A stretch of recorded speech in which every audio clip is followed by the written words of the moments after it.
Hi പ്രിയമുള്ള സുഹൃത്തുക്കളെ, കേരളത്തിന്റെ മതരാഷ്ട്രീയ സാഹചര്യം വെച്ച് നോക്കുമ്പോൾ രാജ്യത്തിനു വേണ്ടി ആര് സംസാരിക്കുന്നു, ആരാണോ രാഷ്ട്രത്തിന്റെ താല്പര്യത്തിനൊപ്പം നിൽക്കുന്നത് അവരെയൊക്കെ പിടിച്ച് സംഖ്യയാക്കാനും ദേശവിരുദ്ധനാക്കാനും ഒരു വിഭാഗം ആളുകൾ എല്ലായ്പ്പോഴും മുന്നോട്ട് വരും. അവരുടെ ബാക്ക്ഗ്രൗണ്ട് പരിശോധിച്ചാൽ ഒന്നാമതായി നമുക്ക് മനസ്സിലാകും, അവർക്ക് മുസ്ലിം വോട്ട് ബാങ്കാണ് ലക്ഷ്യം. അതിന് കൃത്യമായി വേണ്ടത് മുസ്ലിങ്ങളെ പ്രീണിപ്പിക്കണം. മുസ്ലിങ്ങളെ സുഖിപ്പിച്ചാൽ മാത്രമേ അവരുടെ നേതൃത്വം ആർക്ക് വോട്ട് കൊടുക്കണം എന്ന് പ്രഖ്യാപിക്കൂ. അതിനനുസരിച്ച് മാത്രമേ വോട്ടുകൾ വന്ന് പെട്ടിയിൽ വീഴൂ.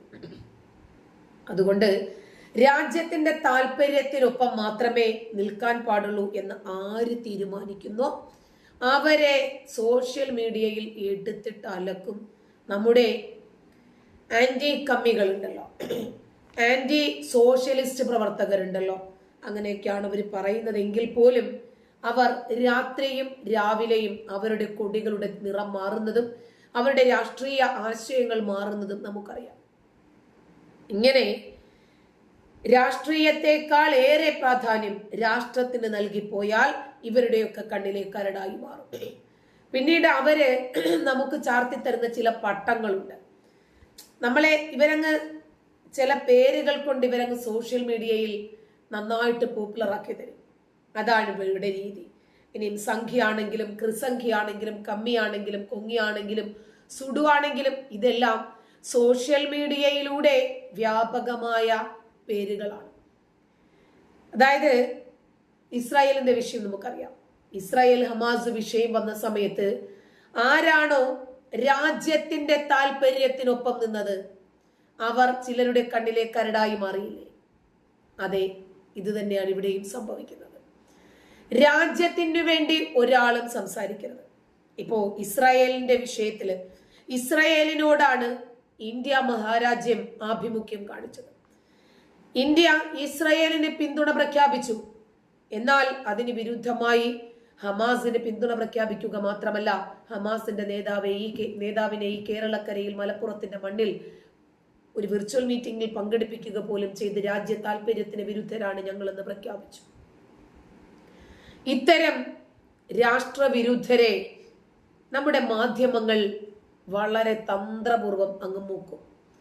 അത്തരം വാർത്തകളൊന്നും കൊടുക്കില്ല.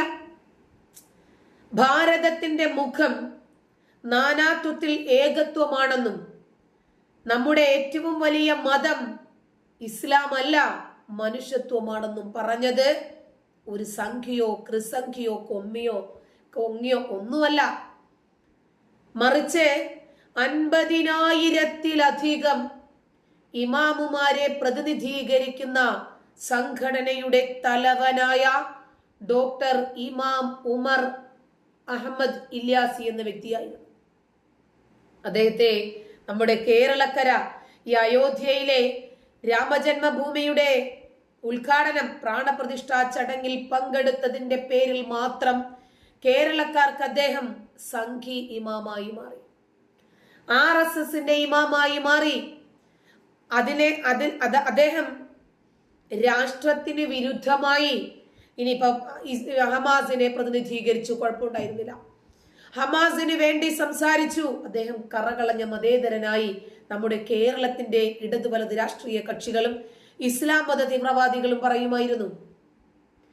അതുകൊണ്ട് അദ്ദേഹം മതേതരത്വത്തെ കാത്തു സൂക്ഷിക്കുന്നത് കൊണ്ടും നാനാത്വത്തിൽ ഏകത്വമാണ് ഈ രാഷ്ട്രത്തിന്റെ പ്രാധാന്യം എന്ന് പറഞ്ഞ് രാജ്യത്തിന്റെ താല്പര്യത്തോടൊപ്പം നിൽക്കുന്നതിന്റെ പേരിലും വലിയ ഒരു വിഭാഗം ശത്രുക്കൾ അദ്ദേഹത്തിനുണ്ട്.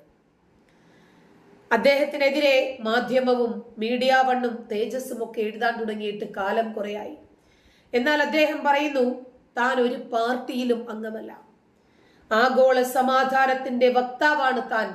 എനിക്ക് വേണ്ടത് മതമല്ല മനുഷ്യത്വമാണ്. മനുഷ്യൻ പരസ്പരം സ്നേഹിച്ചും സഹകരിച്ചും കൊടുത്തും വാങ്ങിയും പങ്കുവെച്ച് ജീവിക്കണം, അതാണ് വേണ്ടത്.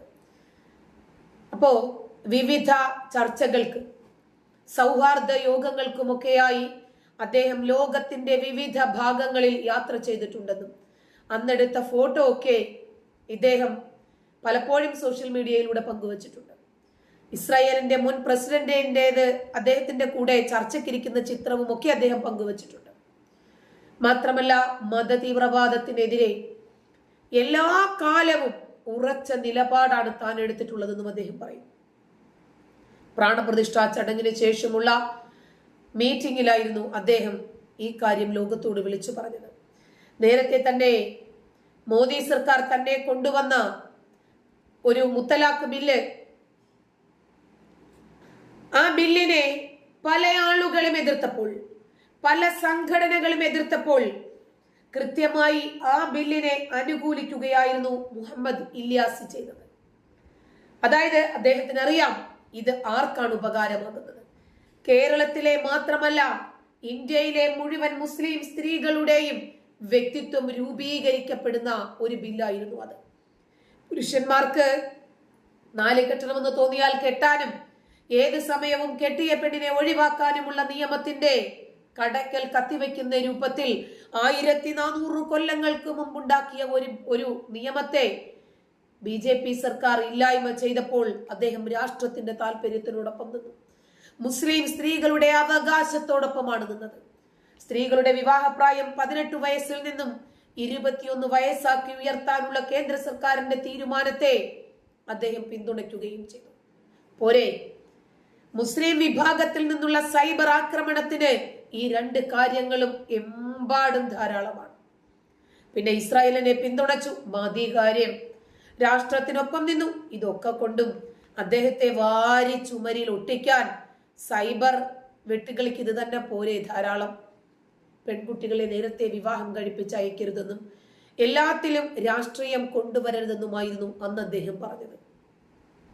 രാഷ്ട്രീയ സ്വയം സേവക് സംഘം സർസംഘ ചാലക് മോഹൻ ഭാഗവതിനെ ഒരു ചടങ്ങില് രാഷ്ട്രപിതാവ് എന്ന് വിളിച്ചത് മുതൽ തനിക്ക് ഭീഷണി കോളുകൾ വരുന്നുണ്ടെന്നും ഉമർ അഹമ്മദ് ഇല്യാസി പറഞ്ഞു.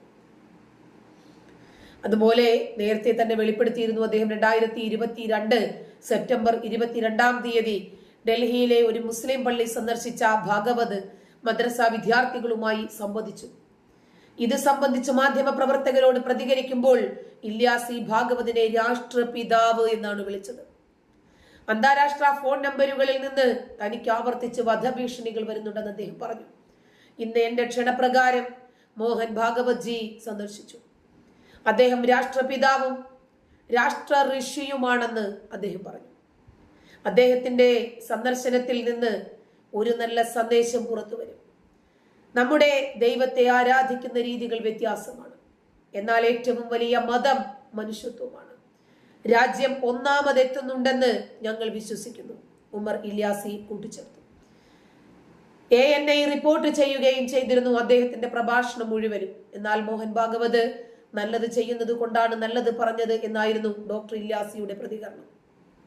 അപ്പോ ഇസ്ലാം മത പ്രഭാഷകർ, ഇസ്ലാം മത സംഘടനകൾ, ഇസ്ലാം മതത്തിന്റെ പുരോഹിതർ ഒരുമിച്ച് നിന്നുകൊണ്ട് ഈ രാജ്യത്തിന്റെ താല്പര്യത്തെ സംരക്ഷിക്കേണ്ടതിന് പകരം രാഷ്ട്രത്തെക്കാൾ ഇവർക്ക് പ്രാധാന്യം മതമാണ്.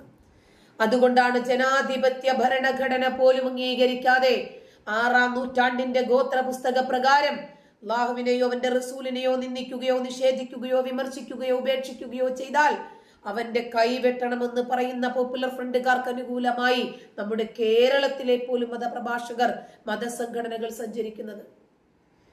അള്ളാഹുവിനെ എതിർത്താൽ, പ്രവാചകനെ എതിർത്താൽ അവൻ കൊല്ലപ്പെടേണ്ടവനാണ്, അവൻ നാട് കടത്തപ്പെടേണ്ടവരാണ്, എതിർദിശകളിൽ നിന്ന് കൈകാലുകൾ ഛേദിക്കപ്പെടേണ്ടവനാണ്. ഈ ജനാധിപത്യ ഭരണഘടനയുടെ മുഖവുരയെങ്കിലും നന്നായിട്ടൊന്ന് വായിച്ചിരുന്നെങ്കിൽ, നന്നായിട്ടൊന്ന് പഠിച്ചിരുന്നെങ്കിൽ ഒരു പക്ഷേ അവർ ഇതിൽ നിന്നും വിഭിന്നമായി രാഷ്ട്രത്തിന് വേണ്ടി സംസാരിക്കുമായിരുന്നു. നന്ദി.